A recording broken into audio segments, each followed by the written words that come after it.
మాజీ కేంద్ర మంత్రి కాంగ్రెస్ సీనియర్ నేత స్వర్గీయ జైపాల్ రెడ్డిపై తెలంగాణ సీఎం రేవంత్ రెడ్డి తెలంగాణ రాష్ట్ర ఏర్పాటులో ఆయన సేవలను కొనియాడారు.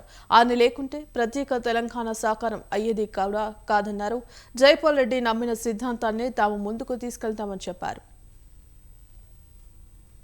వాళ్లకున్న పరిజ్ఞానం మేరకు వివిధ డిపార్ట్మెంట్స్లో ఉద్యోగాలు ఇప్పించడం వల్ల ఈరోజు ఆ కల్వకుర్తి ప్రాంతంలో చాలా కుటుంబాలలో ఒక మార్పు వచ్చింది. ఇలాంటి మార్పుతో పాటు వారు గొప్పగా చట్టాలు శాసనాలే కాదు గొప్ప వక్తగా రాణించడం వల్ల వారు ఉత్తమ పార్లమెంటేరియన్గా he was an youngest parliamentarian. He has received best parliamentarian award from south. ఆ రోజుల్లో ఈ ప్రాంతానికే గౌరవం తీసుకొచ్చి ఈరోజు దేశ రాజకీయాలను గమనించినప్పుడు తెలంగాణ ప్రాంతం యొక్క పాత్రను మనం చూసినప్పుడు ఈ ప్రాంతం నుంచి గొప్పగా రాణించింది పివి నరసింహారావు గారు. పివి నరసింహారావు గారి తర్వాత ఆ స్థాయిలో గుర్తింపు గౌరవాన్ని చట్టసభలలో తీసుకొచ్చింది జైపాల్ రెడ్డి గారు అని చెప్పి ఈ సందర్భంగా మనం అందరం గుర్తు చేసుకోవాలి. దేశ రాజకీయాల మీద చెరగని ముద్ర వేసిన Jaipal Reddy memorial awards receivers, I wanted to congratulate them. This is one of the rarest opportunity. Mohan Guruswamy గారికి ఈరోజు అవార్డు ఇవ్వడం, మొదటి అవార్డు మోహన్ గురుస్వామి గారు is academician, philosopher, economist. He has studied in Stanford University, Oxford University, actual Hyderabadi, real Hyderabadi, studied in Nizam College. అలాంటి మేధావులకు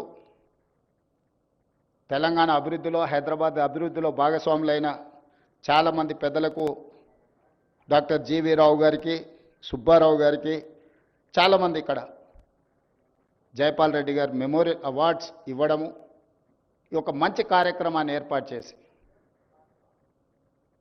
ఈ వేదిక ద్వారా మనం పంపించాల్సిన సందేశం జైపాల్ రెడ్డి గారు బలంగా నమ్మిన సిద్ధాంతాన్ని మనం ఈరోజు అమలు చేయడానికి అవసరమైన విధానాలను రూపొందించడంలో మీ అందరి సహకారం అవసరం ఉన్నది. జైపాల్ రెడ్డి గారు మొదటి నుంచి రాజకీయాలలో ధన ప్రభావాన్ని తగ్గించాలి, రాజకీయాలలో ప్రజాసేవ, ప్రజల యొక్క మేలు కోసం చేసే విధి విధానాలను తయారు చేసే వాళ్ళ ప్రాతినిధ్యం ఉండాలి.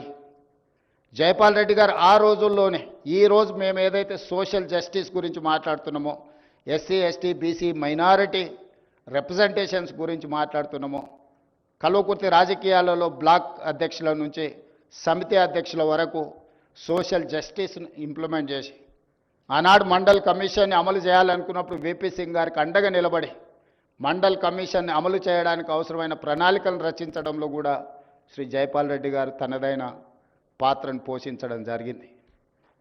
ఒకప్పుడు వారు ప్రత్యేక తెలంగాణకు వ్యతిరేకంగా ఉన్న మొదట్లో వారి విద్యార్థి రాజకీయాల నుంచి ప్రజా జీవితంలోకి వచ్చినప్పుడు తెలంగాణ రాష్ట్ర ఏర్పాటు ప్రక్రియలో వారు భాగస్వాములు కాకపోయినా ఈరోజు తెలంగాణ రాష్ట్రం ఏర్పాటులో జైపాల్ రెడ్డి గారి పాత్రను ఎవ్వరు తీయలేరు. జైపాల్ రెడ్డి గారు లేకపోతే, జైపాల్ రెడ్డి గారి సహకారం లేకపోతే తెలంగాణ రాష్ట్రం వచ్చి ఉండేది కాదు. వారి సమయస్ఫూర్తి, వారి అనుభవం, లోక్సభ రాజ్యసభలో బిల్లును ఆమోదింపజేయడంలో ప్రధాన ప్రతిపక్ష నాయకురాలు సుష్మా స్వరాజ్ గారు చర్చ లేకుండానే లోక్సభలో బిల్లును ఆమోదింపజేయడంలో జైపాల్ రెడ్డి గారు అత్యంత కీలక పాత్ర పోషించారు. అందుకే నేను చెప్తున్నా, జైపాల్ రెడ్డి గారికి రాజకీయ ప్రత్యర్థులే కానీ శత్రువులు ఎవరు లేరు. He doesn't have any enemies in politics. His only political opposition is there. That is how he has made his efforts. He has put his efforts to pass Telangana bill in Lok Sabha as well in Rajya Sabha. Amendments Rajya Sabhalo ప్రవేశపెట్టినప్పుడు కూడా వారు ప్రత్యేకమైన పాత్ర పోషించి union క్యాబినెట్లో కూడా తెలంగాణ రాష్ట్రం యొక్క ఆవశ్యకతను almost 45 minutes he has represented. He only explained to the cabinet. He only convinced శ్రీమతి సోనియా గాంధీ గారు. ఒక ప్రత్యేకమైన ఒక సందర్భంలో సోనియా గాంధీ గారు నాకు చెప్పిండ్రు, జైపాల్ రెడ్డి గారి ఇనిషియేషన్ వల్ల I have incline to announce the state of Telangana అని. ఈరోజు వారికి చేయడం తెలుసు, చెప్పుకోవడం తెలియదు. ఆయన తరఫున ఎవరు తెలంగాణ రాష్ట్రంలో ఆయన పోషించిన పాత్రను మన వాళ్ళు చెప్పలేదు, కానీ పక్క రాష్ట్రంలో ఉన్న ఉండవల్లి అరుణ్ కుమార్ చాలా స్పష్టంగా చెప్పింది తన పుస్తకంలో. ఎందుకంటే ఎఫెక్టెడ్ పార్టీ ఎప్పుడు గుర్తుపెట్టుకుంటుంది. జైపాల్ రెడ్డి గారు పోషించిన పాత్ర, తెలంగాణ రాష్ట్రం ఈరోజు కళ సాకారం అయింది ఏంటంటే 2014 జూన్ 2 తెలంగాణ రాష్ట్రం ఏర్పడ్డది అని అంటే జైపాల్ రెడ్డి గారి యొక్క పాత్ర. ఈరోజు రాజకీయాలు ఆనాడు వారు కాంగ్రెస్ని వీడినప్పుడు కాంగ్రెస్ని విభేదించింది సిద్ధాంతం కోసమే. తిరిగి వారు కాంగ్రెస్లో చేరినప్పుడు కూడా అదే సిద్ధాంతం కోసం తిరిగి కాంగ్రెస్ పార్టీలోకి వచ్చారు. పదవుల కోసం పార్టీ ఆనాడు మారలే, తిరిగి కాంగ్రెస్లోకి వచ్చినప్పుడు కూడా వారు పదవి కోసం మారలే. ఐడియాలజికల్ కమిట్మెంట్తో he has differed with Congress party, then he has joined in Congress party with only ideology. కానీ ఈరోజు పాలిటిక్స్, పెద్దలు చిన్నారెడ్డి గారు లాంటి వాళ్ళు ఇక్కడ ఉన్నారు, పాలిటిక్స్ అన్నీ కూడా స్విగ్గీ పాలిటిక్స్ అయిపోయినాయి.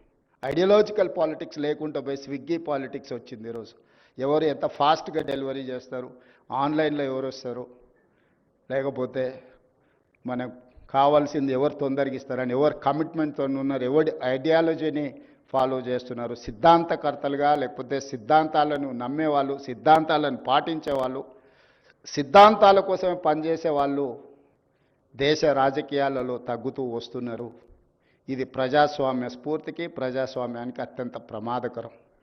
ఈ దేశం వేగంగా ప్రమాదం వైపు ప్రయాణం చేస్తుంది. ప్రజాస్వామిక విలువలు తగ్గి పొలిటికల్ మేనేజర్స్ ఎక్కువైపోయినరు, కార్యకర్తలు పోయినరు, వాలంటీర్స్ వచ్చిండ్రు.